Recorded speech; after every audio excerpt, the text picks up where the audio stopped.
Hi everyone, I am Carl Denver G. Loria. Today our topic is about punishment. So in general, punishment is the infliction of some sort of pain on the offender for having violated the law. So it means usa siya ka pamaagi nga ihatol sa isa ka offender nga nag-violate against the law. So in legal term, it is the redress that the state takes against an offending member. So it is not like with the general meaning of punishment nga na siya'y pain nga ipa-feel sa offender nga nag-violate sa law. So in legal is light lang siya. So next slide.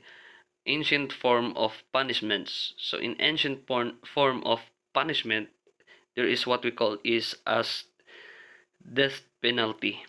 So death penalty is a state-sanctioned practice of killing a person as a punishment of a crime. The sentence ordering that an offender is to be punished in such manner is known as death sentence. And the act of carrying out the sentence is known as an execution.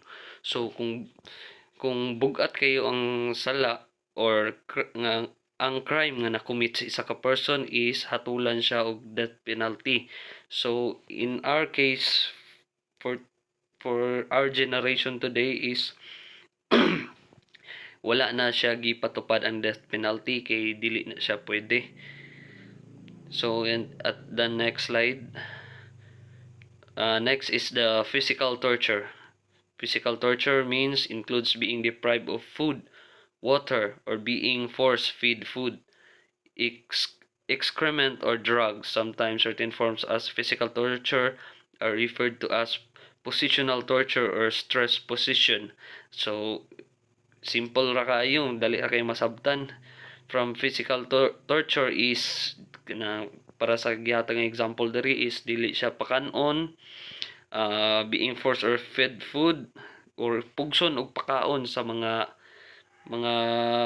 pagkaon nga dili kayag sa atong ginhawa, excrement or drugs o ipagamiton og drugs ang tawo. This is some example of physical torture. So next is social degradation. So the meaning of social degradation is putting the offender into shame or humiliation, which is kanang pakaulawan ang offender nga or ang nag-commit og crime, pakaulawan siya for example is kanang nangawat, ipa ipasuot siya og kanang banner baka nga naitatak nga para wag tularan isa akong magnanakaw inana para makita sa tanan nga isa siya ka kawatan. So putting the offender into shame or humiliation. So next is banishment and exile. So it is a form of legal punishment imposed upon defendant, a person charged with committing a crime that requires them to stay out of a specified city, country, or state. So example ani is kung nakakommit og crime ang isa ka tawo is naay limitation yung pag-adto sa isa ka city, country, or state, or pwede in barangays or in a society, which is kanang na siya'y limitation sa iyang pag-adto, like di siya pwede kaduolan ng tawo or lugar within 1 kilometer or 50 meters, di siya pwede makaduol. Mura siya gi tawagan ng gi gibawalan siya og duol sa isa ka tawo or lugar.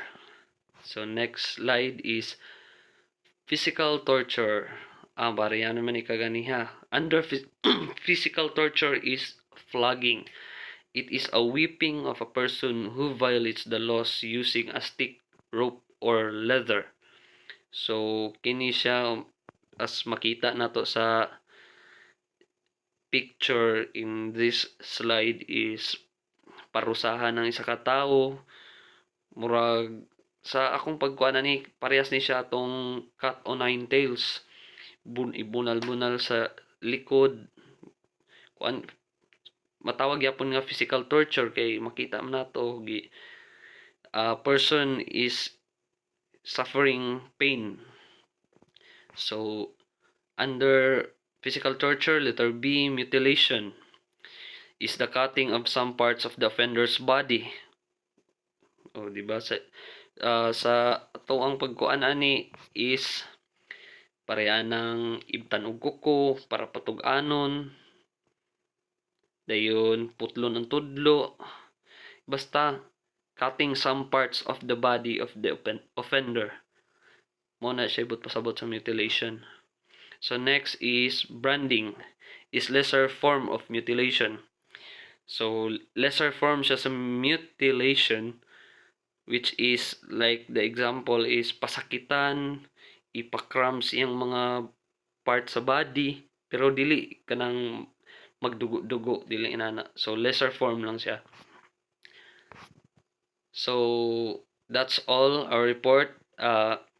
Naday ko'y partner ni Day si John Lloyd Hamolod. So kami duha ga himo sa PPT namo. Moro ta among report. So the other is siya pod makita siyang video. Thank you. Bye. Thank you, ma'am.